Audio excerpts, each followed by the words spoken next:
Now you might be wondering why there are any negative reviews at all of Wealthy Affiliate if it's as good as I'm telling you. Well, there are actually many reasons for why people will give any platform, any training a negative review. So for example, a lot of people will fail with Wealthy Affiliate because they had the wrong expectations. And by fail, I mean maybe they tried it for like a week or a month and then they decided to just stop doing it. Maybe they found another business model that sounds more exciting to them. And they claim that this training doesn't even work because they didn't even stick with it for like a few months, right? Ideally, you should stick with it for at least 1 to 2 years before you can expect significant results. So a lot of these people, once they decide that, it wasn't for them or they got lazy, they quit, they're going to go on the internet and just write a bad review and just bash on Wealthy Affiliate, say that it doesn't work because it didn't work for them. Or maybe they just went into Wealthy Affiliate with the wrong expectations. Maybe they were, looking at a lot of other courses and trainings on social media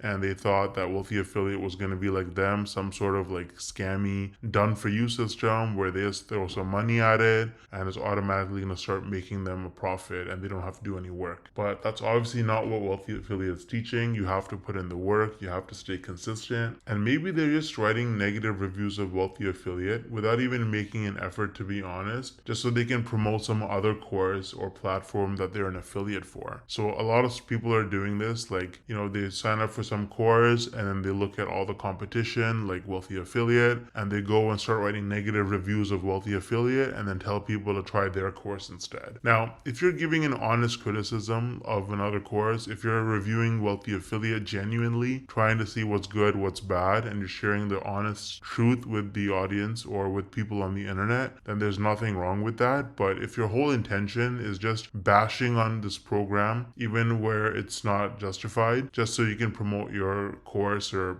program, then that's unethical. I don't really like that, and unfortunately a lot of people do that. And another argument here is that any product or service will have bad reviews, even the best ones, especially when they're operating on such a large scale. So with Wealthy Affiliate, as you can see, they have over 2.6 million members across 193 countries and they've been around for close to 20 years. So at this point, if they didn't have any bad reviews, I would be extremely suspicious because, how can you have this many members and no bad reviews? So I think it's natural to have some bad reviews when you've been around for so long and you've been, when you've had this many members that learn from you. So I think those are the main reasons why you see negative reviews of Wealthy Affiliate. Now, I'm not saying Wealthy Affiliate is perfect. There are certain things about it that could be improved and there are other courses that might be better in one aspect or another, but I think overall Wealthy Affiliate is a great place for a complete beginner to get started because they have a free plan, there's no credit card required, and there's zero risk. I think Wealthy Affiliate is just perfect for complete beginners. You can get a taste of affiliate marketing and you can kind of dip your toe and see if it's for you, if you like it, because they have a completely free plan. There's no credit card required, so there's no risk, and you can actually sign up for free if you want using the link in the description. Now, if you're wondering if Wealthy Affiliate is overwhelming for complete beginners, then click this video showing up on your screen and I'll answer that question.